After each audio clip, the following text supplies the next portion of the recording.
ఈరోజు డాక్టర్ సాబు ఏదైతే తన ఆర్గనైజేషన్ గురించి చెప్తుండ్రో, తన ఆర్గనైజేషన్ కు ఒక మొదటి వ్యక్తిగా, ఒక వ్యవస్థాపకులుగా ఆయనకి ఎంత ప్రాధాన్యం ఉంటుందో, ఒక పార్టీ నాయకుడుగా, ఉద్యమాన్ని నడిపిన ఒక నాయకుడుగా కేసీఆర్ గారు కూడా అదే విలువ ఉంటది కదండి. జయరాం గారికి ఒక విలువ, కేసీఆర్ గారికి ఒక విలువ లేదు కదా. ఆనాడు ఉద్యమాలు ఎవరంతలాళ్ళు తెలంగాణ ఉద్యమంలో కలిసిన మాట వాస్తవం. కానీ దాన్ని అంటే నిప్పుకు గాలి తోడైనట్టు మరి అంటే 75 లేదు 150 సంవత్సరాల ఈ తెలంగాణ ఉద్యమాన్ని అది ఎన్నో తరాలు గతించిపోగా జీవితాలను అర్పించగా వచ్చినటువంటి తెలంగాణ, అది వాస్తవం, మనం కాదంటలే. కానీ చివరిలో క్రికెట్ గెలవాలి, ఇండియా టీం గెలవాలంటే 6 కొట్టినోడే కదా తోపు అన్నప్పుడు కేసీఆర్ తోపే. ఆయన గొప్పతనాన్ని తీసేసేటటువంటి విషయం లేనేలేదు. అయితే ఇక్కడ కేసీఆర్ గారిని కూడా తెలంగాణ సమాజం అదే కడుపులో పెట్టుకుంది. అలాగే మరి తక్కిన ప్రతి ఉద్యమకారుణ్ణి అంటే కులాల పరంగా కాకుండా, మతాల పరంగా కాకుండా, మరి ఏ విధంగా అయినా కూడా ఉద్యమంలో ప్రతి ఒక్క తెలంగాణ బిడ్డ పాల్గొన్నమాట వాస్తవం. మేము ఎక్కడ కూడా దాన్ని డప్పు కొట్టుకోలే, మేమేం చేసినామని అయితే డప్పు కొట్టుకోలే, ఇదైతే రాంగ్. అయితే కేసీఆర్ గారు నాయకత్వం వహించిండ్రు. రాజకీయ ఉద్యమమే చేయకపోతే తెలంగాణ వచ్చేది కాకుండే అనే మాటను మేము చెప్తాం. కానీ ఇక వేరే ఏం మేము అంటే గప్పాలు కొట్టలేదు, గొప్పలు చెప్పలేదు. అయితే ఇక్కడ ఏంది అంటే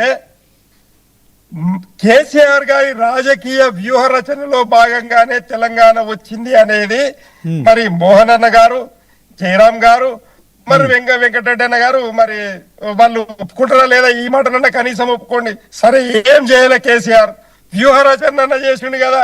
మరి దేశంలో ఉన్న 36 పార్టీల కాళ్ళన్న మొక్కిండు కదా. అరే మా తెలంగాణకు సర్టిఫికెట్ ఇవ్వండి, మరి నిజంగా కూడా రాజ్యాంగబద్ధంగా శూద్రులు అనబడేటటువంటి ఎస్సీ, ఎస్టీ, బీసీ మైనారిటీలతో పాటు ఓసీలు కూడా శూద్రులే. మా శాతం 1% ఉన్నది, మొత్తం తెలంగాణ రాష్ట్రం ఇస్తే గాలే బాగుపడతాడంట అని చెప్పిన నాయకుడు ఎవరు? కేసీఆర్ గారే కదా. మరి అన్నప్పుడు ఈరోజు శూద్రులకు, ఎస్సీ, ఎస్టీ, బీసీ నాయకులకు ఈరోజు నాయకత్వం లేకపోతే ఆ నాయకత్వాన్ని అందిపుచ్చుకున్నటువంటి నాయకుడు కేసీఆర్ గారు, ఇది వాస్తవం. మరి అన్నప్పుడు 75 ఏళ్ల నుండి ఎస్సీలలో ఒక్క మగవాడు లేకుండానా, బీసీలలో ఒక్క మగవాడు లేకుండానా, ఎస్టీలలో ఒక్క మగవాడు లేకుండానా, మరి ఎందుకు నాయకత్వం వహించి తెలంగాణ చేయలేదు? ఎందుకు చేయలేదు అంటే కారణాలు ఏంటంటే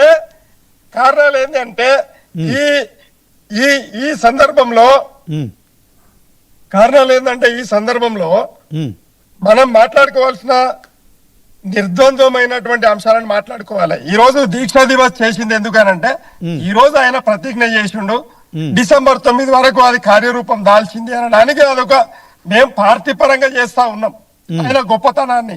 కానీ కేసీఆర్ గారి గొప్పతనాన్ని ఎట్లా తీసేయాలని మాట్లాడితే ఒక్క మాట, జయరాం గారి చరిత్రను ఎవరైనా తుడిచేస్తారా? తుడిచేయలేరు. వెంకటరెడ్డి గారి చరిత్రను తుడిచేస్తారా? తుడిచేయలేరు. మోహన్ గారి చరిత్రను తుడిచేస్తారా? తుడిచేయలేరు. ఆయన చరిత్ర ఆయనదే, ఈయన చరిత్ర ఈయనదే, కేసీఆర్ గారి చరిత్ర కేసీఆర్ గారిదే. అన్నప్పుడు కేసీఆర్ గారి అభిమానుడు, కేసీఆర్ గారి పార్టీ మరి ఆయనను శ్లాఘించనీకి దీక్ష దివస్ చేస్తా ఉంటే ఈ రోజు చూసి ఓ రోజాలక మాట్లాడితే దాన్ని మనం ఏం అనలేము. కాబట్టి గిరిగీసి మరి పెద్దలు ఏమన్నారో నేను వినలేదు, కానీ ఏమన్నా కూడా ఖచ్చితంగా కేసీఆర్ గారిని జరనన్న మెచ్చుకున్నారేమని నేను అనుకుంటున్నా. మెచ్చుకున్నారో లేదో నాకు తెలియదు, కానీ విషయం చెప్తాను, జరనన్న 5 పైసలైనా మెచ్చుకుంటారు. ఎందుకంటే మెచ్చుకోకపోతే అనివార్యం అన్నట్టు. కేసీఆర్ అనేటోడే అనివార్యం తెలంగాణలో. అన్నప్పుడు ఈరోజు ఇట్లయినా అట్లయినా ఇప్పుడు జయరాం గారు ఆనాడు కేసీఆర్ గారిని మెచ్చుకునేదే ఉన్నది. కాకపోతే తప్పులు లేవనైతే చూపెట్టి అయ్యా నువ్వు తప్పులు చేస్తున్నావని కూడా ముక్కుసూటిగా మాట్లాడింది కూడా జయరాం గారు ఉన్నమాట. ఒక్క మాట నేను ముందే చెప్పాను, కేసీఆర్ గారు తెలంగాణ తెచ్చిందనడం లోపల, సోనియమ్మ ఇచ్చిందనడం లోపల, చిన్నమ్మ కొట్టాడిందన్న లోపల దీన్ని చరిత్ర ఎప్పుడు మర్చిపోదు. ఇదే రేవంత్ సోనియమ్మను నానా దుర్భాషలాడిన విషయాలు కూడా మేము మర్చిపోము. నువ్వు ఈ రోజు ఏ అమ్మను తిట్టినవో, ఏ అమ్మను అవకాశవాదిగా మాట్లాడిన నువ్వు, ఆ అమ్మ కాళ్ళ దగ్గరకు వచ్చి ఈరోజు బానిసలాగా బతుకుతున్నది రేవంత్ అని నేను చెప్పడం లోపల గర్వపడతాను. కానీ ఆ రోజు సోనియమ్మను మేము అమ్మనే పిలిచాము, ఈ రోజు అమ్మనే పిలుస్తున్నాము. సుష్మాన్ మనం ఆ రోజు అమ్మనే పిలుస్తాము, ఈ రోజు అమ్మగానే మేము కొనియాడతాము. కేసీఆర్ గారు తెచ్చారన్న విషయాన్ని కూడా మేము కొనియాడతాం. కానీ జయరామ్ అని పేరు మర్చిపోతున్నారు, జయరామ్ గారు ఇంకొక పేరు మర్చిపోతున్నారు, ఇంకొక అమ్మని మర్చిపోతున్నారు, మరి మాయావతి గారు పేరు మర్చిపోతారు. మొట్టమొదటి లెటర్ బిఎస్పీ నాయకురాలు మొట్టమొదటి లెటర్ ఇచ్చింది దేశంలో. మాయావతి గారు తీర్మానం చేసి పంపించారు. సో ఇక్కడ అనేక మంది దీంట్లో తెలంగాణ రావటం లోపల కేసీఆర్ గారు ఒక పేజీ, అందులో కన్ఫ్యూజన్ ఏం లేదు. ఇక్కడ అనేక కొన్ని వందల వేల పేజీలు ఉన్నాయి, ఎలాంటి కాంప్రమైజ్ కూడా లేదు. కానీ తెలంగాణను వ్యతిరేకించేసి సోనియమ్మను తిట్టి దుర్బాలాసలాడిన వ్యక్తి ఈ రోజు తెలంగాణ గురించి మాట్లాడుతుండంటే మేము నవ్వుకుంటున్నాము. ఈ రోజు ఇబ్బంది పడుతున్నాం. జయరామ్ గారు ఒక నిమిషం, జయరామ్ గారు ఒక నిమిషం. మోహన్ గారు, నేను ఏమంటున్నా అంటే మొదటి నుండి జయరామ్ అన్నకి రేవంత్ అన్న మీద ఏదో వ్యక్తిగతంగా రేవంత్ రెడ్డి గారి మీద అయితే మోహన్ అన్న ఇగో నన్ను మాట్లాడినిచ్చినాక మా ఇద్దరికి జవాబి. ఎక్కడ కూడా రేవంత్ రెడ్డి గారి మీద కించెత్తు కూడా వ్యక్తిగతమైన ద్వేషం ఎవరికి లేదు. కానీ ఆయన రాజకీయ అవసరాల కోసం కుప్పిగంతులు వేసినప్పుడల్లా కోపం వచ్చిన మాట వాస్తవం. ఇంత దుర్మార్గంగా చూడండి, ఇందిరాగాంధీ అసలు తెలంగాణ ఎప్పుడో వచ్చింది.